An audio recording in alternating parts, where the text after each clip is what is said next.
দেখেছো কাকুলি, ঈগল দাদার বাগানের কাঁঠালগুলো কত বড় হয়ে গেছে। আজ রাতে বড় বড় কাঁঠালগুলো চুরি করতে হবে। হ্যাঁ কালু, তুমি ঠিক বলেছো।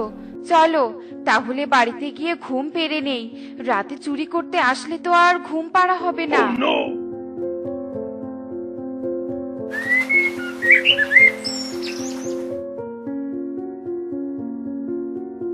বাহ, আমার বাগানের অনেকগুলো কাঁঠাল তো বড় বড় হয়ে গেছে। এখন শুধু পাকার অপেক্ষায় আছি। পেকে গেলেই কাঁঠালগুলো পেড়ে বাজারে নিয়ে যাব। কিন্তু পাকা পর্যন্ত কি কাঁঠালগুলো গাছে থাকবে? কেউ যদি চুরি করে নিয়ে যায়, আমাকে টোনার কাছে যেতে হবে।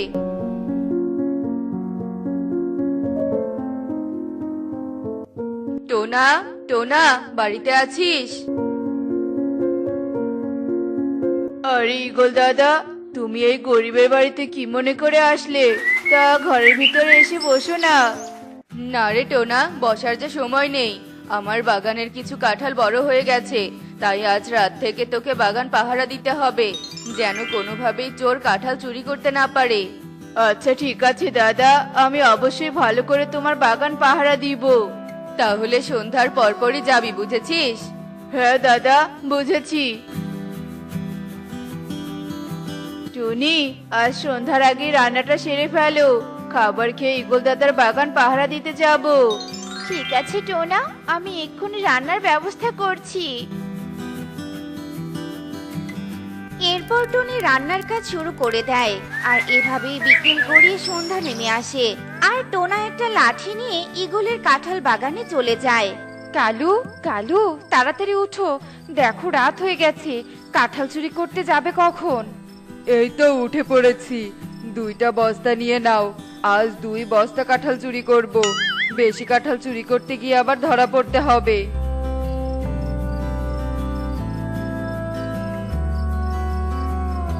এরপর কালু কাকুলি দুটো বস্তা নিয়ে ঈগলের কাঁঠাল বাগানের কাছে চলে আসে।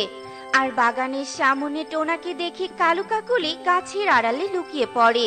ঈগল তো খুব চালাক, টোনাকে পাহারা দেওয়ার জন্য বাগানের সামনে বসিয়ে রেখেছে। কালু, তাহলে আমরা কি কাঁঠাল চুরি করতে পারবো না? পারবো না কেন? আমার মাথায় একটা বুদ্ধি এসেছে। সেই বুদ্ধি দিয়ে টোনাকে বাগান থেকে তাড়িয়ে দেব, তারপর কাঁঠাল চুরি করব। কিন্তু কি বুদ্ধি কালু? তারপর কালু কাকুলিকে তার সব বুদ্ধির কথা খুলে বলে। আর তারপর তারা বাড়িতে চলে আসে। এভাবেই বেশ কিছুক্ষণ কেটে যায়। রাত তখন 12টা বাজে। টোনা কাঁঠাল বাগানের সামনে দাঁড়িয়ে বাগান পাহারা দিচ্ছিল। হঠাৎই টোনা ডাইনির কণ্ঠস্বর শুনতে পায়। এই কাঁঠাল বাগান শুধু আমার, শুধুই আমার। যদি কেউ এই কাঁঠাল বাগানে আসার চেষ্টা করে, তাহলে তার ঘর মটকে দেব। এ কি, ডাইনি কাঁঠাল বাগানে এসেছে? না বাবা, টাকার থেকে জীবন বড়। বাঁচতে চাইলে টোনা এখান থেকে তাড়াতাড়ি পালিয়ে যা। এরপর টোনা ভয়ে কাঁপতে কাঁপতে সেখান থেকে ঈগলের বাড়িতে চলে যায়। ঈগল দাদা, ঈগল দাদা, তাড়াতাড়ি দরজা খোলো। আরে টোনা, এভাবে হাঁপাচ্ছিস কেন? কি হয়েছে বল দেখি। তারপর টোনা ঈগলকে সব কথা খুলে বলে। কি বলছিস? বাগানে ডাইনি এসেছে? আচ্ছা ঠিক আছে, তুই তাহলে এখন বাড়িতে চলে যা। কাল সকালে কোনো একটা ব্যবস্থা করা যাবে। আচ্ছা ঠিক আছে দাদা।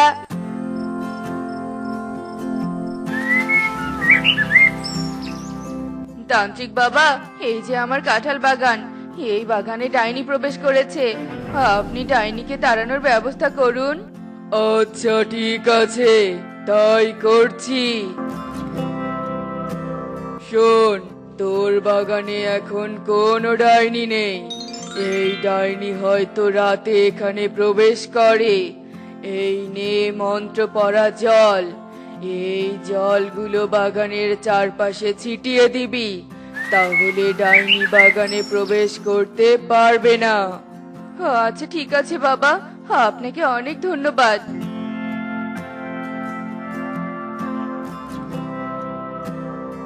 এ কি, এই গাছগুলোতে যে বড় কাঁঠাল ছিল, কাঁঠালগুলো কোথায় গেল? ঈগল দাদা, ওই ডাইনি এই গাছগুলোর কাঁঠাল পেরে নিয়ে গেছে। হ্যাঁ টোনা, তুই একদম ঠিক বলেছিস, কিন্তু আজ থেকে ডাইনি আর বাগানে প্রবেশ করতে পারবে না, কারণ আজ তান্ত্রিকের মন্ত্র পড়া জল ছিটিয়ে দিয়েছি।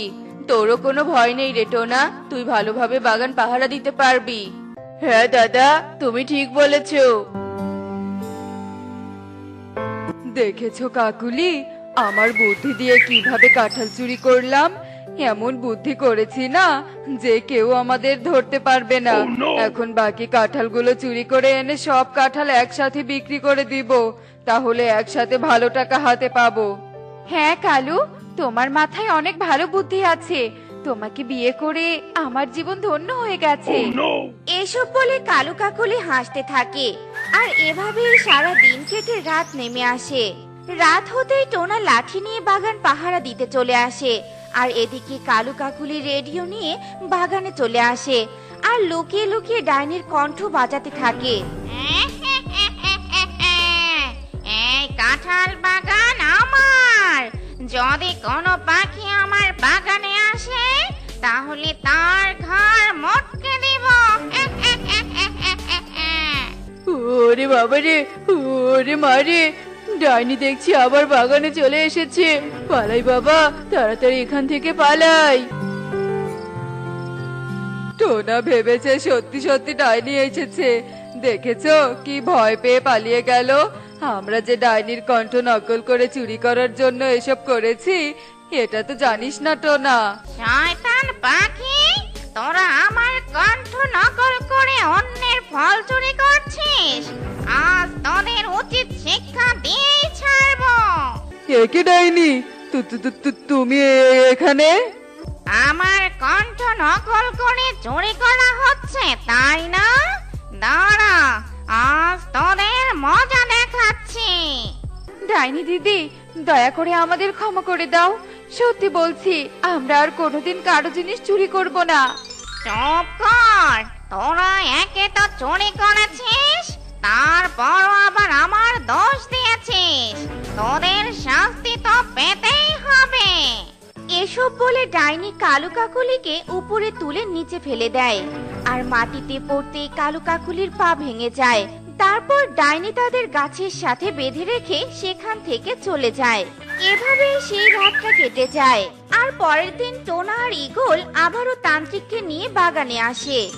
তান্ত্রিক বাবা, এবার ভালো করে বাগানটা বন্ধ করে দিন, যেন কোনোভাবেই ডাইনি বাগানে প্রবেশ করতে না পারে। ঈগল তান্ত্রিক বাবাকে একথা বলার সাথে সাথেই কালু বলে ওঠে, ঈগল দাদা, ঈগল দাদা, বাগান বন্ধ করতে হবে না, এদিকে এসো, আমরা সব বলছি।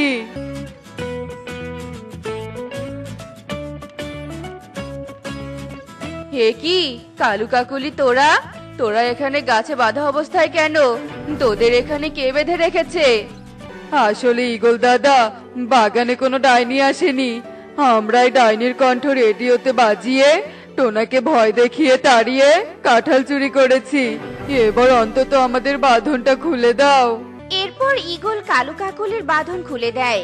আর কালু ঈগলকে সব কথা আবারও খুলে বলতে থাকে। ঈগল দাদা, আমরা ডাইনির কণ্ঠ রেডিওতে নকল করায় আসল ডাইনি ক্ষিপ্ত হয়ে আমাদের শাস্তি দিয়ে গেছে আর পা ভেঙে গাছে বেঁধে রেখে গেছে। একদম ঠিক কাজ করেছে ডাইনি, চুরি করার উচিত শাস্তি দিয়েছে, তাই আমি আর তোদের শাস্তি দিলাম না। তবে আর কখনো এমন কাজ দেখলে সেদিন আর আমি তোদেরকে ছেড়ে দিব না।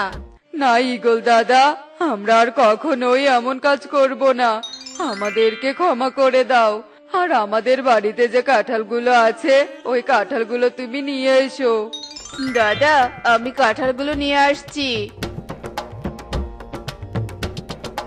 এরপর টোনা কালু কাকুলির সাথে তাদের বাড়িতে চলে আসে আর কাঁঠালগুলো নিয়ে ঈগলের বাড়িতে চলে যায়। কি গো গিন্নি, আর কত বসিয়ে রাখবে বলো তো? নাকি ক্ষুধা আমি মরবো, সেটাই তো চাচ্ছ নাকি? এমন ভাব করছো যে মনে হচ্ছে আমি তোমাকে সারাদিন না খাইয়ে রাখি। এই নাও খাবার, খেয়ে আমাকে এবার উদ্ধার করো। এ কি, সামান্য আলু সিদ্ধ আর ভাত? এমন অবাক হচ্ছো যে তুমি আমাকে বড় বড় মাছ মাংস এনে দিয়েছো আর আমি তা একাই রান্না করে খেয়েছি। আমি কি সেভাবে বলেছি বলো? চুপ করো তো, সামান্য বাজার করার মুরুদ নেই, সেখানে আবার ভালো ভালো খাবার চাচ্ছ?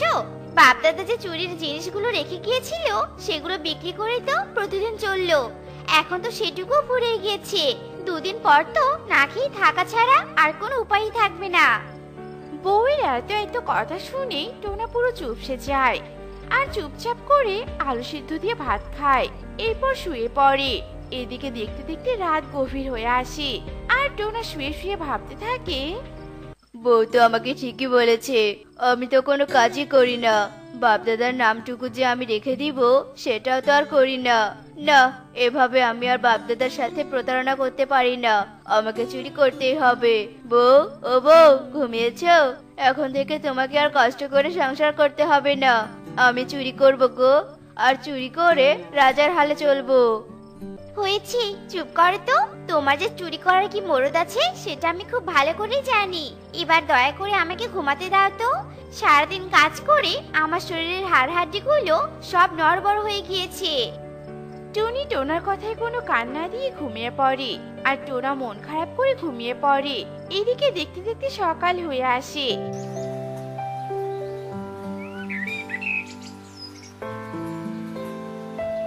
আর সকালে টোনা ঘুম থেকে উঠে বাইরে বেরিয়ে আসে।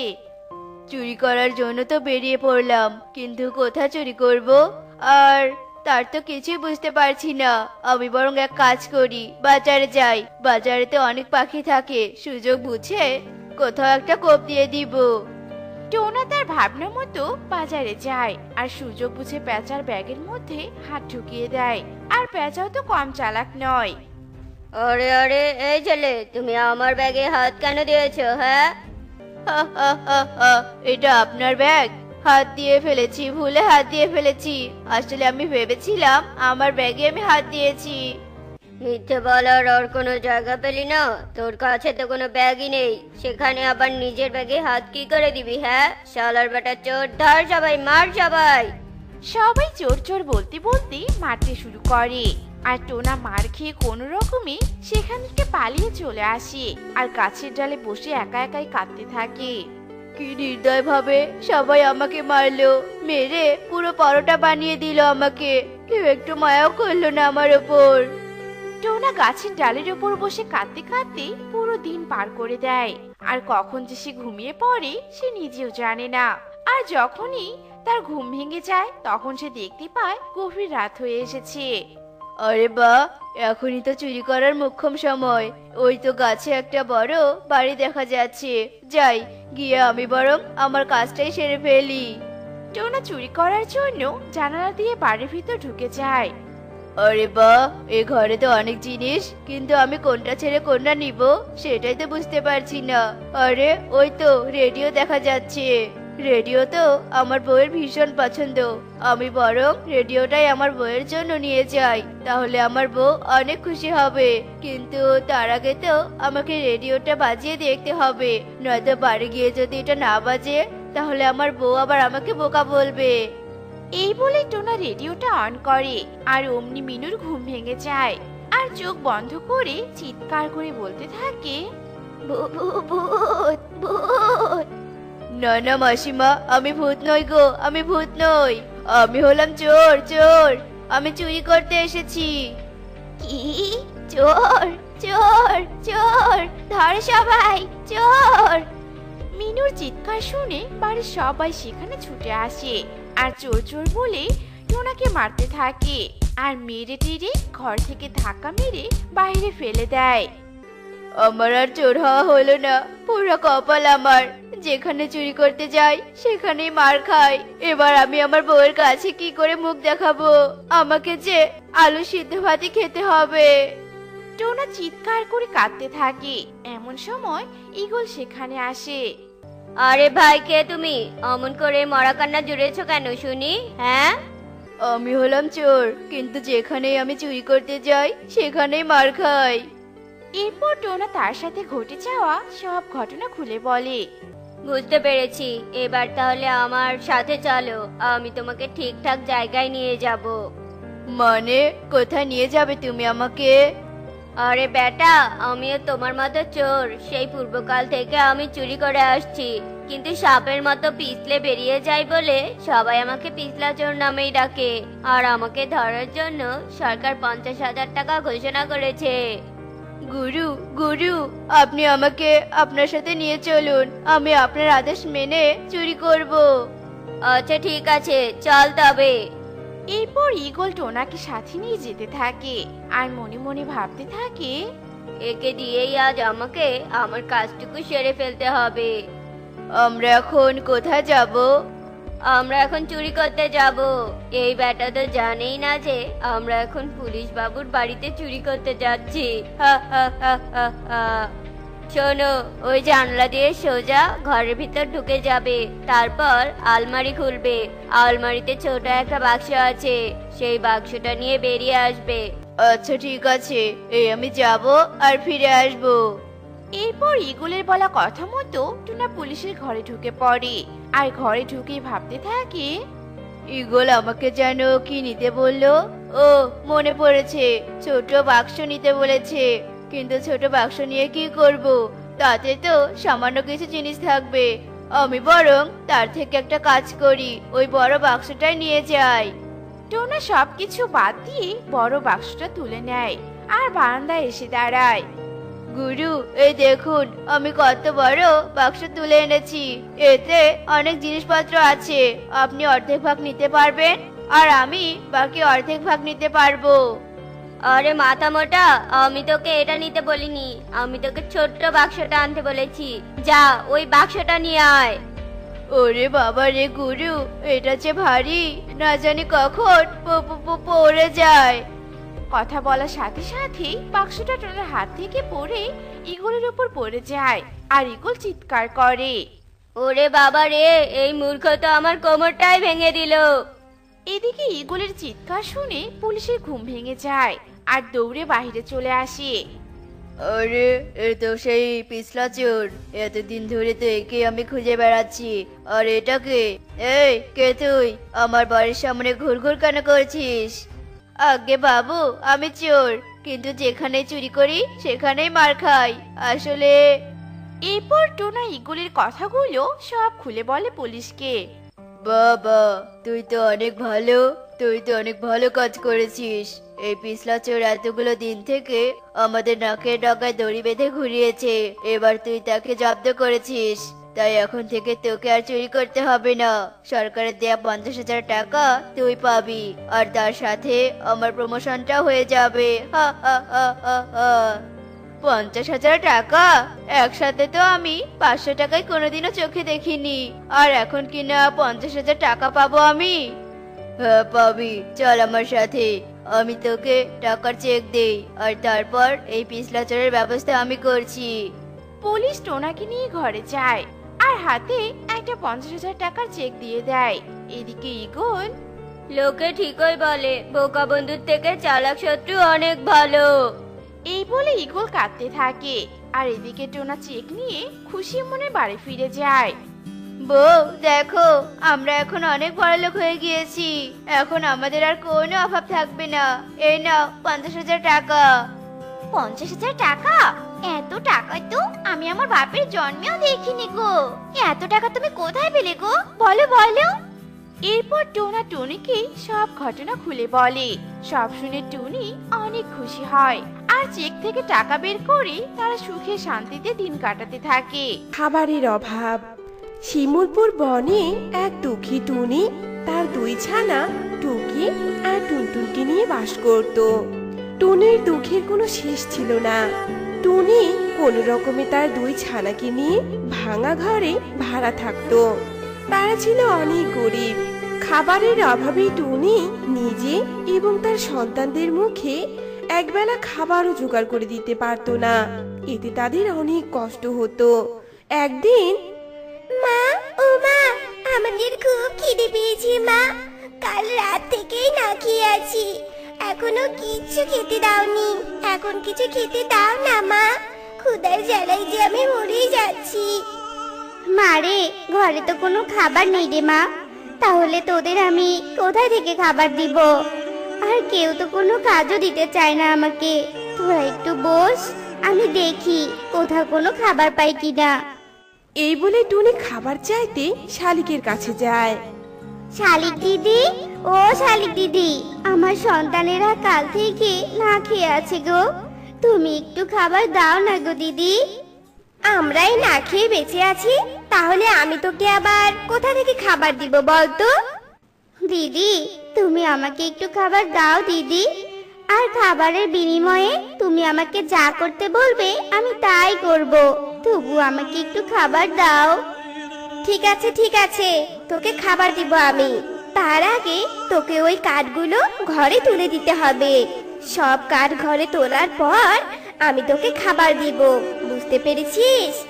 টুনি শালিকের কথায় রাজি হয় আর অনেক কষ্ট করে ভারী ভারী কাঠগুলো শালিকের ঘরে তুলে দেয়। দিদি, আমার কাজ তো শেষ, এবার আমাকে খাবার দাও। আমার সন্তানেরা মনে হয় খাবারের জন্য অনেক কান্না করছে। এরপর শালিক টুনিকে খাবার দেয় আর টুনি খাবার নিয়ে বাসায় গিয়ে তার বাচ্চাদের খেতে দেয়। খাবারের অভাবে খেয়ে না খেয়ে এভাবেই তাদের দিন চলতে থাকে। বনে কবুতরের মেয়ে পারুলের বিয়ে হচ্ছে আজ। মা, ও মা, কবুতর মেশোর মেয়ে পারুল দিদির বিয়ে হচ্ছে জানো? তুমি আমাদের ওখানে নিয়ে চলো না মা, কতদিন হলো পেট ভরে কিচ্ছু খাইনি, নিয়ে যাও না মা, ওখানে গিয়ে একটু পেট ভরে খাবার খাবো। না রে মা, ওরা তো আমাদের নিমন্ত্রণ করেনি, আর আমরা তো অনেক গরিব, ওখানকার পাখিরা আমাদের দেখলে অনেক রাগারাগি করবে, এমনকি আমাদের উপর মারামারিও করতে পারে, তার চেয়ে না যাওয়াই ভালো রে মা। মা, তাহলে তুমি একাই যাও আর আমাদের জন্য কিছু খাবার নিয়ে আসো না মা, খুব খিদে পেয়েছি, আর কতদিন এভাবে থাকবো, যাও না মা যাও। টুনি তার বাচ্চাদের মুখের দিকে তাকিয়ে আর না বলতে পারে না। এরপর টুনি বিয়ে বাড়িতে যেতে রাজি হয়ে যায় আর টুনি বিয়ে বাড়িতে যায়।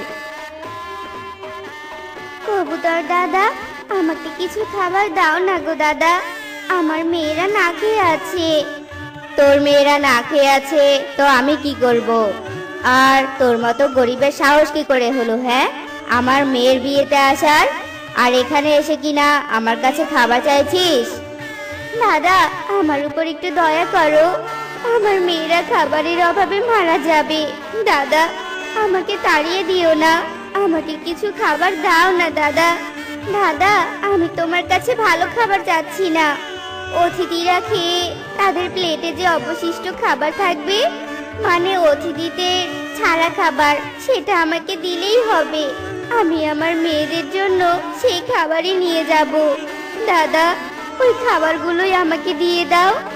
ঠিক আছে, দিয়ে দিব ওই খাবারগুলো, তবে তুই আমাকে যদি কিছু কাজ করে দিস তবেই দিব। তোকে সব অতিথিদের খাবারের প্লেটগুলো পরিষ্কার করতে হবে, তবেই তুই খাবার পাবি। আমি তোমার কথায় রাজি দাদা, তবুও আমাকে কিছু খাবার দিতে হবে। এরপর টুনি কবুতরের কথা মতো অতিথিদের নোংরা করা প্লেটগুলো পরিষ্কার করে।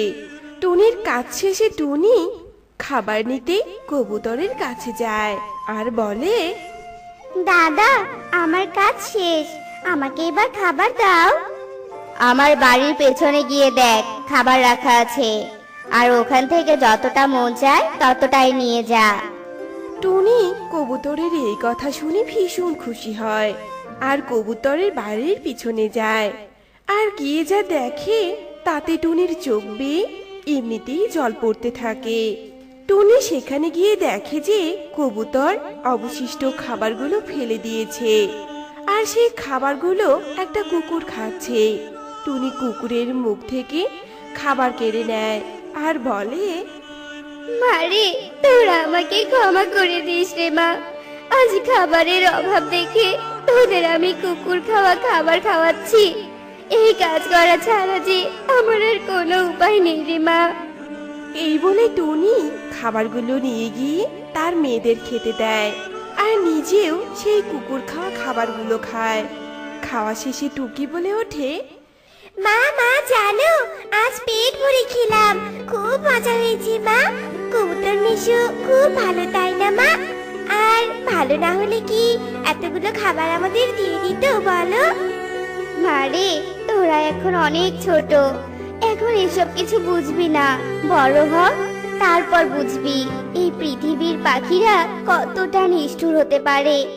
তারা খাবার কুকুরকে খাওয়াবে, পচে ফেলবে, তবুও অনাহারীদের মুখে তুলে দিবে না।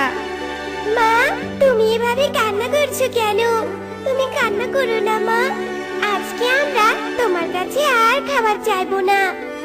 এভাবেই তাদের দিন চলতে থাকে। একদিন টুনির বড় মেয়ে টুকি দুর্বলতার কারণে অনেক অসুস্থ হয়ে পড়ে। এরপর টুনি টুকিকে ডাক্তার দেখায়। ডাক্তার টুকিকে দেখে অনেকগুলো ওষুধের প্রেসক্রিপশন করে দেয়। টুনির কাছে ওষুধ কেনার মতো কোনো টাকা ছিল না, তাই টুনি টাকা ধার নিতে শালিকের কাছে যায়। দিদি, শালিক দিদি, আমার বড় মেয়েটা খুব অসুস্থ গো।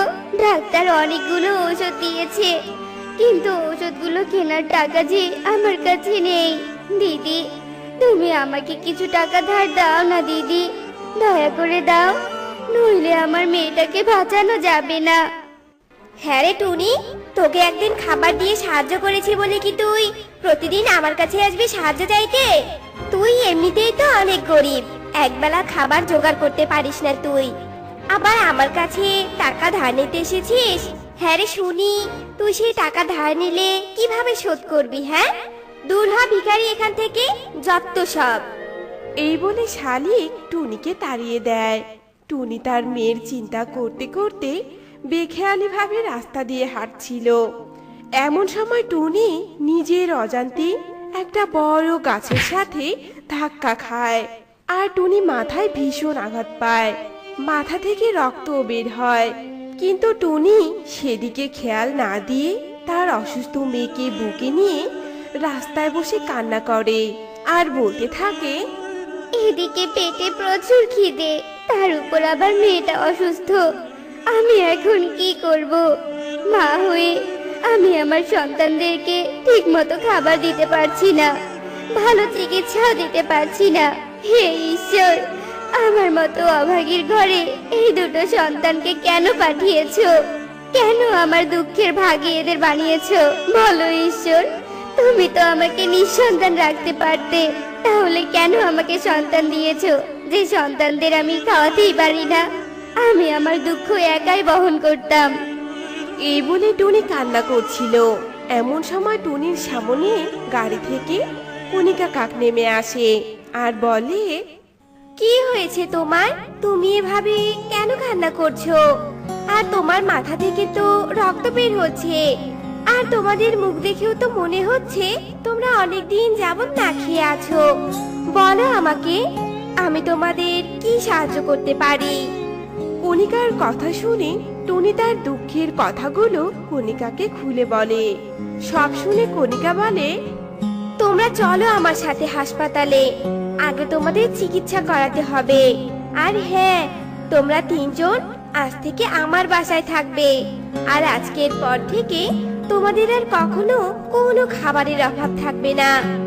এই বলে কণিকা কাক টুনি আর তার অসুস্থ মেয়েকে হাসপাতালে নিয়ে যায় আর তাদের সুস্থ করে কণিকার বাসায় নিয়ে আসে। টুনি আর তার মেয়েরা কণিকার বাসায় অনেক সুখে শান্তিতে বসবাস করছিল। মা, তুমি না আমাদের বলেছিলে যে পৃথিবীর সব পাখিরা নাকি স্বার্থপর? তাহলে কণিকা মাসিও কি স্বার্থপর মা? ও মা, বলো না। না রে মা, আমি ভুলছিলাম, সব পাখি এক হয় না, কিছু কিছু পাখি কণিকা দিদির মতো অনেক ভালো হয়।